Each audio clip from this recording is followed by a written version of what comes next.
ابھی ایک خبر باقاعدہ طور پر تو نہیں دی گئی، میڈیا کے اندر نہیں آئی رسمی طور پر، غیر رسمی طور پر سوشل میڈیا میں یہ بات گردش کر رہی ہے کہ پاکستان میں ایک نشست ہوئی ہے پاکستان کے جو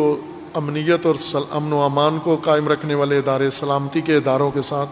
انہوں نے بلایا ہے، سارے مفتیوں کو بلایا ہے، مصدقہ خبر نہیں ہے، سوشل میڈیا پر گردش کرنے والی یا بعض گروہوں نے جو لیک کی ہے خبر، انہوں نے بلایا ہے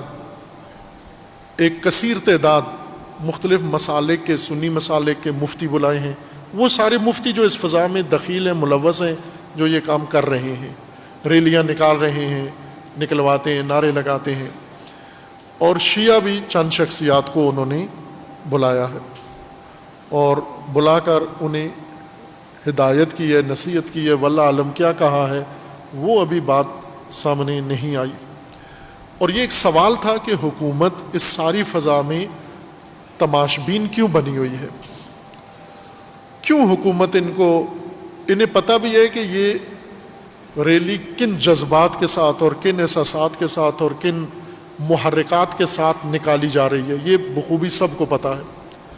مثلا یہ شیعہ مسلک کے خلاف، شیعہ مذہب کے خلاف، شیعہ اعتقادات کے خلاف، شیعہ شخصیات کے خلاف یہ کھل کے نعرے بازی کرتے ہیں اور شعار دیتے ہیں اور گلے کاٹنے کی بات کرتے ہیں، یزیدیت زندہ باد کے اپنی ریلیوں کے اندر نعرے لگاتے ہیں، اور حکومت باقاعدہ ایسی ریلیوں کی اجازت پاکستان کے قانون کے مطابق کسی کو بھی نہیں ہے، شیعہ کرے، سنی کرے، بریلوی، دیوبندی یا سیاسی، جس سے ملک کا امن خراب ہوتا ہو، جس سے شہر کا امن خراب ہوتا ہو، جس میں پاکستانی شہریوں کی جان و مال و ان کا تحفظ خطرے میں پڑتا ہو، اس قسم کے اجتماعات، اس قسم کی ریلیاں قانوناً جرم ہیں۔ یہ ریلیاں جن میں سر عام کھلے بندوں آ کر یہ جرم ہو رہا ہے، سرکار باقاعدہ انہیں اجازت دیتی ہے کہ یہ ریلی آپ نکالیں، یہ لاکھوں کے اجتماعات کریں، اور اس کے اندر وہ سب کچھ کرتے ہیں اور حکومت ساتھ ہوتی ہے، پولیس ان کی تحفظ دیتی ہے، پولیس ان کو بہت ساری سہولتیں جو پولیس سے مربوط ہیں وہ دیتی ہیں، اور جو پولیس سے مربوط نہیں ہیں وہ سہولتیں دوسرے دیتے ہیں ان کو، سرکاری ادارے۔ مثلا جو اس کی واضح مثال اسلام آباد ریلی ہے، اسلام آباد ریلی کے انعقاد کے لیے باقاعدہ ڈپٹی کمشنر اس کالعدم، یہ مزے کی بات یہ ہے کہ یہ اکثر مفتی کالعدم تنظیموں کے سربراہ اور ممبران ہیں، تنظیمیں پاکستان کے قانون کے مطابق کالعدم ہیں، اور ابھی نیشنل ایکشن پلان ختم نہیں ہوا پاکستان سے، عملاً سست ہوا ہے لیکن ختم نہیں ہوا۔ کئی سالوں سے پاکستان کے اندر پشاور اسکول پر حملے کے بعد سے ساری سیاسی جماعتوں نے اس وقت کی حکومت کے ساتھ بیٹھ کر ایک پلان بنایا تھا پاکستان کے اندر امن و امان کے قیام کے لیے، نیشنل ایکشن پلان، جس کے مطابق فوج کو پولیس والے اختیارات دے دیے گئے تھے تاکہ فوج ملک کے اندر امن قائم کرے۔ اس لیے فوج نے آپریشن کر کے بہت سارے دہشت گرد گروہوں کو پکڑا اور ختم بھی کیا۔ وہ نیشنل ایکشن پلان ابھی موجود ہے۔ اس نیشنل ایکشن پلان کے مطابق فرقہ واریت میں ملوث سارے مدرسے بند کرنے تھے، ان کو سارے افراد ختم کرنے تھے، تنظیمیں ختم کرنی تھیں، اور مجرمین سارے پکڑ کے جیلوں میں ان کو سزائیں دینی تھیں۔ ایکشن پلان کا یہ معنی تھا، اور وہ ایکشن پلان بھی ابھی موجود ہے۔ کالعدم تنظیمیں جن کو اسی وجہ سے کالعدم قرار دیا گیا تھا کہ یہ دہشت گردی میں ملوث ہیں، اور ان کالعدم تنظیموں کو باقاعدہ سرکار اجازت دیتی ہے، اجازت بھی نہ اس طرح سے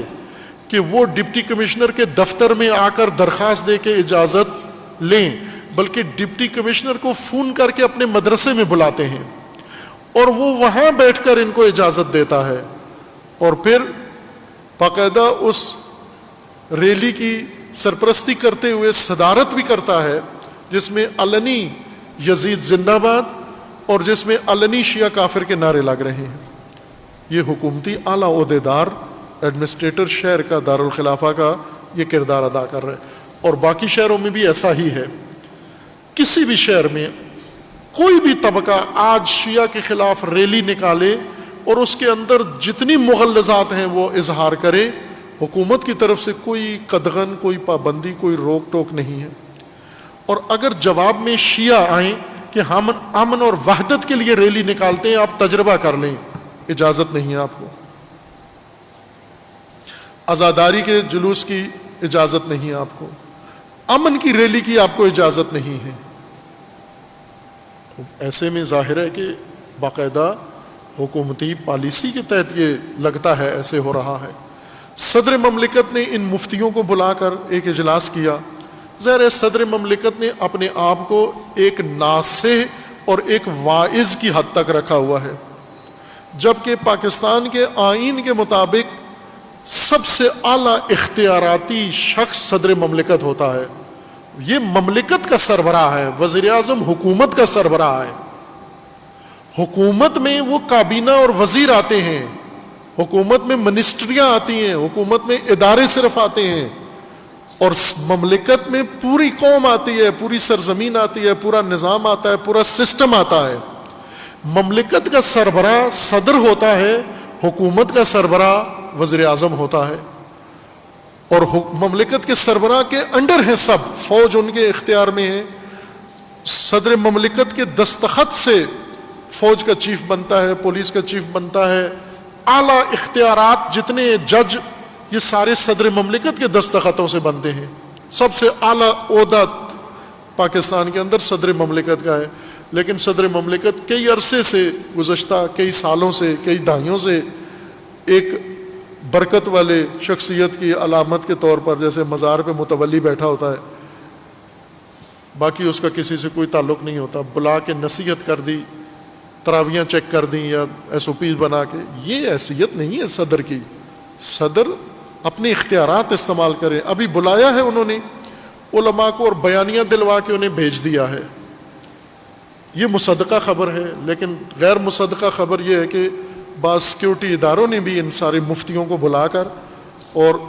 ظاہر توقع تو یہی ہے کہ انہیں سمجھایا ہے، انہیں ہدایت کی ہے کہ یہ کام نہ کریں. اب یا یہ خبر پوری وضاحت کے ساتھ آئی کہ کیا پالیسی وہاں بنی ہے اور کیا عہد ان سے لیا گیا ہے، اور یا پھر آئندہ آنے والے دنوں میں اگر یہ ریلیاں جاری رہتی ہیں، اگر یہ تکفیریت کے نعرے سڑکوں پہ جاری رہتے ہیں، وال چاکنگ ہو رہی ہے، اور یہ مفتی دیکھیں ان کا کردار کیا ہے. یہ جب سرکاری میٹنگ میں بیٹھتے ہیں، پریس کانفرنس کرتے ہیں، تو وہاں پر وحدت کی باتیں کرتے ہیں، اتحاد کی باتیں کرتے ہیں وہاں پر یہ بات. اور یہ سارے مفتی وہی ہیں جنہوں نے پیغام پاکستان بیانیے پر دستخط کیے ہوئے ہیں. 1800 مفتیوں کے دستخط ہیں پیغام پاکستان پر. یہ جو ریلیوں میں شیعہ کافر کہہ رہے ہیں، پیغام پاکستان میں لکھا ہوا ہے کہ کسی کو کافر نہیں کہہ سکتے. قومی یکجہتی کونسل میں لکھا ہوا ہے کسی کو کافر نہیں کہہ سکتے. لیکن یہی مفتی جنہوں نے پیغام پاکستان پر دستخط کیے کہ کسی مسلمان کو کافر نہیں کہہ سکتے، یہ مفتی ریلیوں میں کافر کہتے بھی ہیں، کہلواتے بھی ہیں آ کر. اب یہ دوغلے ہیں، یہ دین کے ٹھیکیدار بنے ہوئے ہیں. یہ پریس کانفرنس میں آ کے اور بات کرتے ہیں، یہ ریلی میں جا کے اور بات کرتے ہیں. یہ کیوں کرتے ہیں ایسی باتیں؟ اس کو سمجھنے کے لیے میں یہ سمجھتا ہوں کہ مفتیوں کی جہاں بھی میٹنگ ہو، سرکاری طور پر حتمن ہو، ادارے سارے مفتیوں کو بلا کر انہیں ایک کلپ سنائیں. انڈیا کے ایک میجر کا کلپ ہے پاکستان کے بارے میں، میرے خیال میں کوئی 15-20 منٹ کا ہے. وہ سب دنیا نے پڑھا ہوا ہے، گردش کر رہا ہے. گوراو کیا ہے؟ گوراو آریہ وہ میجر ہے انڈین آرمی کا. اس نے پاکستان کے مذہبی لوگوں کے بارے میں ایک کلپ دیا. وہ انڈیا حکومت کو نصیحت کر رہا ہے. یہ ان مفتیوں کو سنانا چاہیے. ان کو اجلاس بلا کر یہ کلپ سنو کہ سنو تمہارے بارے میں دشمن کیا سوچ رہا ہے، تم کون ہو اور دشمن کتنی امیدیں تم سے لگا کے بیٹھا ہوا ہے. اس میجر نے، انڈین آرمی کے میجر نے سوشل میڈیا پر یہ کہا ہے، انڈیا حکومت کو کہہ رہا ہے کہ پاکستان تو بہت آسان ہے پاکستان کو ختم کرنا، اور پاکستان ختم کرنے کے لیے صرف 5 کروڑ روپیہ چاہیے، صرف 5 کروڑ روپیہ۔ 5 کروڑ روپے سے کیا کرو گے؟ اس نے کہا کہ یہ مولوی مفتی جتنے پاکستان میں ہیں، یہ 5-5 ہزار روپے تنخواہ، اس نے بہت کچھ کہا ہے ان کے بارے میں، اور کہا کہ یہ 5-5 ہزار روپے تنخواہوں پہ کہیں نماز پڑھاتے ہیں کہ کیا کرتے ہیں، ان سب کو آپ نیٹ ورک بنا کے دو، ان کو سوشل میڈیا آئی ڈی بنا کے دو، فیس بک پہ، یوٹیوب پہ، ان سب کو چینل بنا کے دو۔ انڈین آرمی کو کہہ رہا ہے، بنا کر دبئی میں ان کے سینٹر بناؤ، اور ہر مفتی کو 2 لاکھ مہینے کا دو، 2 لاکھ 5,000 روپے لینے والے کو 2 لاکھ روپیہ دو۔ تو اس نے کہا کہ یہ تو سارا بکو مال ہے، انڈیا کی حکومت کو کہہ رہا ہے کہ آپ آسانی سے ان کو خرید کر، اس نے جو بات کی وہ یہ کہی، خوفناک بات ہے، اس نے کہا کہ پاکستان کے جتنے لوگ ہیں، جتنے مسلمان ہیں، ان کے نزدیک، سب کے نزدیک سب واجب القتل ہیں۔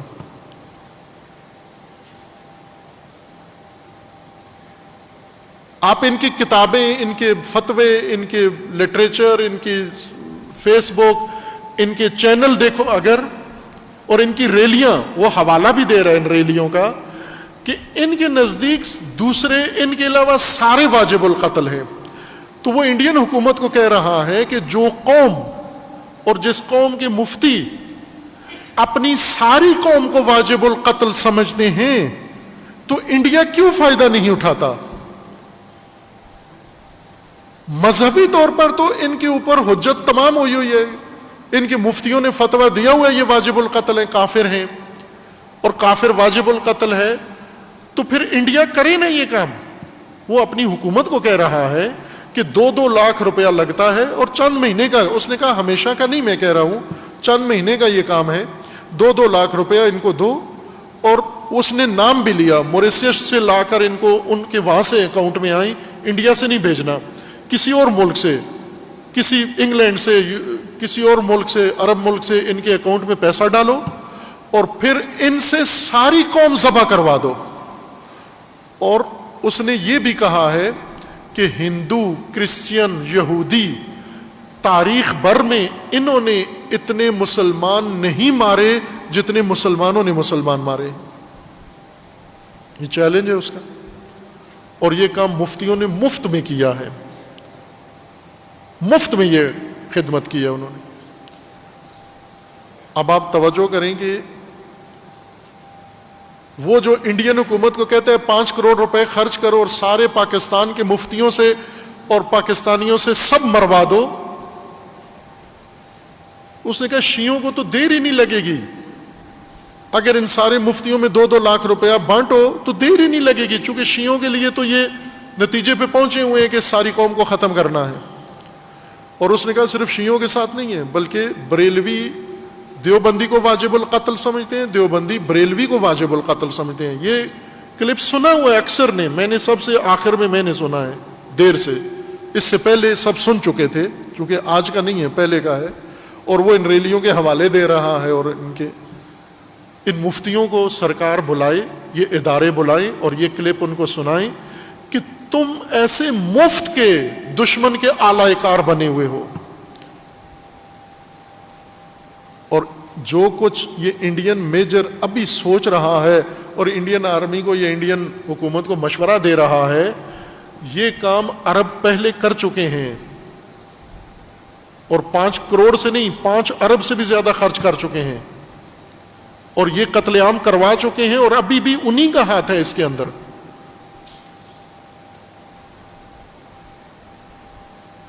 یہ سلسلہ جاری ہے کروفر سے۔